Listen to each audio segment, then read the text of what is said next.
Warm greetings to the students of False Bay College. In this month of June, I'm reminded of the words of our former President Nelson Mandela, who said, "Our children are our greatest treasure. They are our future.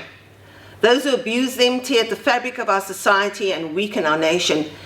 But he also said, let me say this, and I say this with the utmost conviction: the nation owes you a clear policy and practical measures to ensure that the youth contribute to and benefits from our new democracy.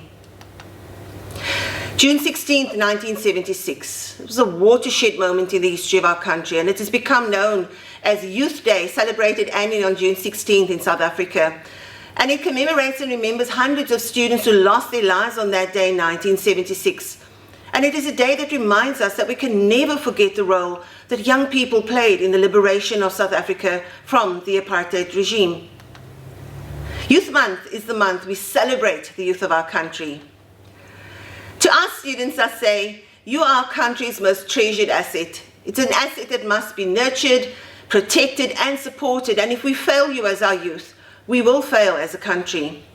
Recognize that you are our country's future leaders. Over the years, we have always been so deeply impressed by the caliber of student leadership at False Bay College. As leaders, you continue to make a huge contribution to the college, and I thank you. We're living in unprecedented times with a worldwide pandemic threatening lives, livelihoods, and threatening delivery of education, and there's never been a more important time to ensure that the voices of our young people are heard. Youth unemployment is a major threat to our democracy. Every young person aspires to becoming a working, contributing citizen, and no country can grow and develop as long as we have approximately 3.5 million, or 34.1% of young people not in employment, education, or training.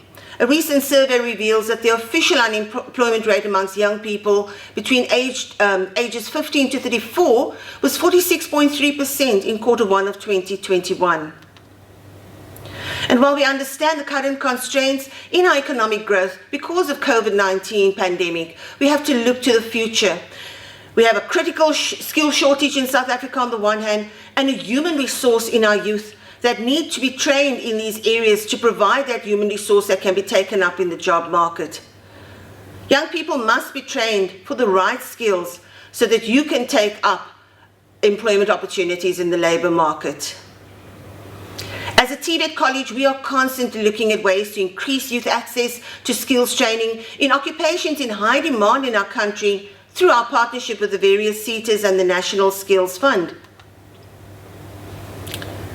And so to you students, I say we will continue to work with our student leadership to ensure that students are supported on their academic and personal journey at the college so that you can take up your role as the leaders of tomorrow.